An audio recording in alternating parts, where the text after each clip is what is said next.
Professor, no, have you really made up your mind? Hearing the slightly mournful voice on the other end of the line, Joanna absent-mindedly twisted the wedding ring on her finger and replied, "Yes, I've made my decision to donate my body. But your condition? There might still be a chance." The person on the other end began. "Pancreatic cancer is unbearable," Joanna interrupted calmly. "You're my student and a frontline doctor. You should know better than anyone else. Besides, I can't hold on any longer." She slid the ring off her finger, a flash of sorrow crossing her eyes.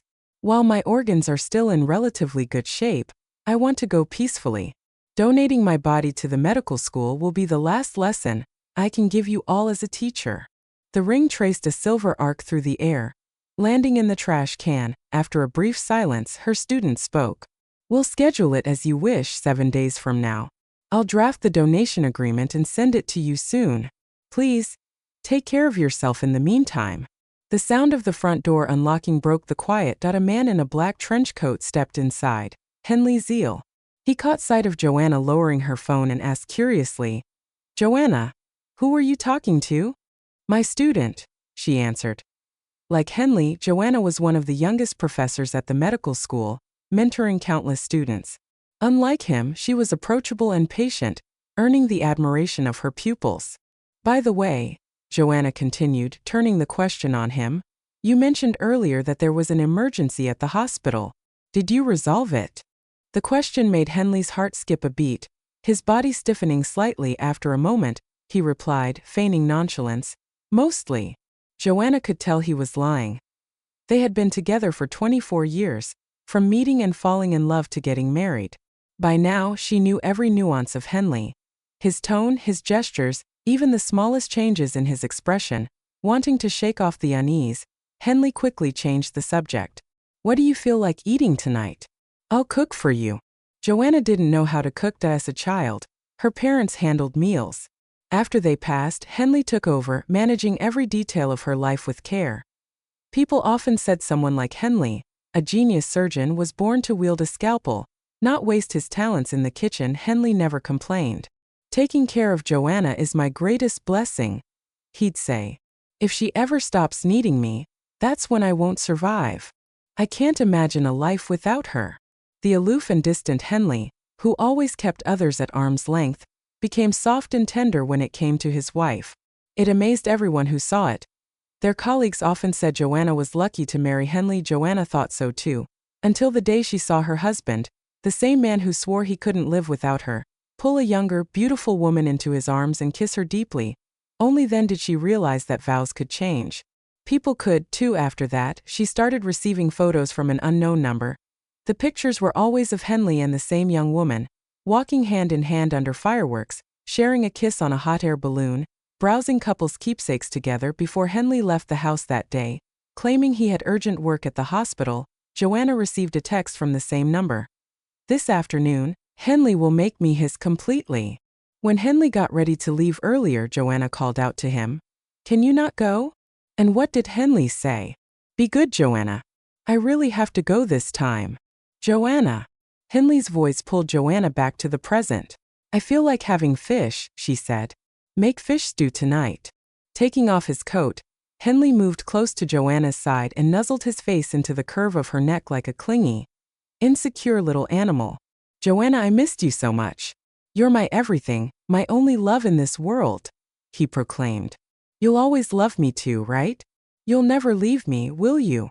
Henley asked questions like this often, as if he was never tired of hearing the answer. If Joanna didn't respond immediately, he'd sulk like a child, his eyes reddening as he accused her. "Joanna, am I annoying you? Do you not love me anymore? If you don't, just kill me now. Without you I can't go on." In the past, Joanna would laugh, half exasperated, and swear, "I'll love you forever. I'll never leave you." This time she stayed silent, tapping her fingers lightly on the armrest to change the subject. "I'm a little hungry." Henley's expression darkened at her lack of reassurance. He was about to speak when his gaze shifted to her bare left hand. "Where's your ring? Where's our wedding ring?" he demanded, grabbing her hand, his voice trembling with panic. That ring was special. Henley had made it himself, spending 2 months crafting it from scratch. He wasn't a jeweler. He knew nothing about designing or working with metals. His hands had been cut and bruised countless times during the process, and he'd almost lost a finger to a saw despite it all. He had been determined to make her a one-of-a-kind ring. Joanna had cherished it. Never taking it off now, she calmly pulled her hand back. The ring broke. I sent it for repairs.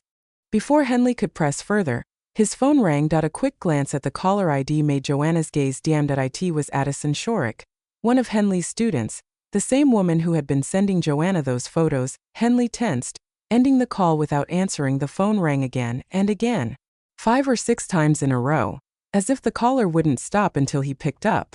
You should answer it, Joanna suggested. It seems urgent. Maybe it's something important. Relieved by her words, Henley finally picked up. I told you before, handle the research on your own. Stop running to me for every little thing, he said coldly. If you keep this up, I won't approve your project. The usual distant professionalism. Who would have guessed that a man who seemed incapable of betrayal was secretly having an affair with his student? Henley intentionally lowered the volume on his phone and stepped out onto the balcony. Joanna couldn't hear the conversation but simply stared at the faint indentation on her finger where her ring used to be. When Henley returned, there was a faint trace of joy in his expression, though he tried to hide it. Joanna, it's getting late. I'll head to the market now and buy fish for you. Okay, Joanna answered before leaving. He kissed her on the forehead. Wait for me. I'll be back soon. As the door clicked shut behind Henley, Joanna picked up her phone. Addison had sent a new video. In it, 2 undressed bodies were entangled, moving together. The obscene sounds of water squelching and heavy breathing filled the background. The video ended with a message. I just asked Henley if he wants me again. Guess what his answer will be? Henley never came back that night. Instead, Joanna received a message from him. Henley, the prosecutors contacted me for an urgent autopsy. I won't be home tonight. Henley was a renowned name in his field. Whenever a tricky case arose, people sought his expertise first. Assisting law enforcement was nothing out of the ordinary. Not long after, there was a knock at the door. It was a food delivery, a halibut fish stew. Joanna immediately recognized the restaurant. It was one of their favorites, a place where they often dined together. The delivery guy, a young man with a bright, cheerful smile, explained, Your husband asked me to apologize on his behalf. Since he couldn't come home to cook for you, he specially ordered this fish stew for you. He said he'd make it up to you next time. He added with genuine admiration. Wow, your husband treats you so well. Does he? Joanna didn't take the food. Instead, she signed the receipt and handed it back. I'm not going to eat it.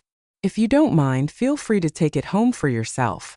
That night, Joanna didn't eat a single bite. She sat alone on the couch, staring into the darkness as the hours dragged on until dawn. When she finally stirred, she found herself sprawled on the floor near the window. The rain from the night before had left droplets on the sill, pooling into tiny streams. One of those rivulets had trickled into her open hand. Cold and damp. It seemed she'd passed out from the pain again. This wasn't the first time. Late-stage pancreatic cancer brought relentless, piercing, soul-crushing pain. Sometimes it became so unbearable that the thought of ending it all felt like the only reprieve. Judging by her position, last night must have been one of those moments. She must have crawled toward the window, considering the jump, but ultimately collapsed before she could act. With shaky limbs, Joanna propped herself up, realizing her sleeves were soaked and clinging to her skin in an uncomfortably clammy way. The sensation reminded her of being gnawed by unseen insects, but she couldn't be bothered to care. Her hands fumbled across the table until she found a bottle of pills. Without glancing at the label, she poured a handful into her palm and swallowed them dry, tossing the bottle into the trash. What the pills were didn't matter. How many she took didn't matter. None of it mattered anymore. Her phone rang. She answered, and a young, energetic voice came through. Professor, no, the consent forms for your body donation are ready. When you're available, could you come by to finalize the paperwork? Joanna agreed. The worst of the night's agony had passed, and the medication dulled her senses enough for her to function. She took a taxi and arrived at the hospital shortly thereafter. The process of donating her body to science wasn't particularly complicated, except for one critical step. Joanna's student said hesitantly, Professor, no. You know that for a body donation we need a family member's signature. There's only 6 days left. Professor Zeal. I'll handle him, Joanna replied. Slipping the consent forms into her bia, she stepped out of the office,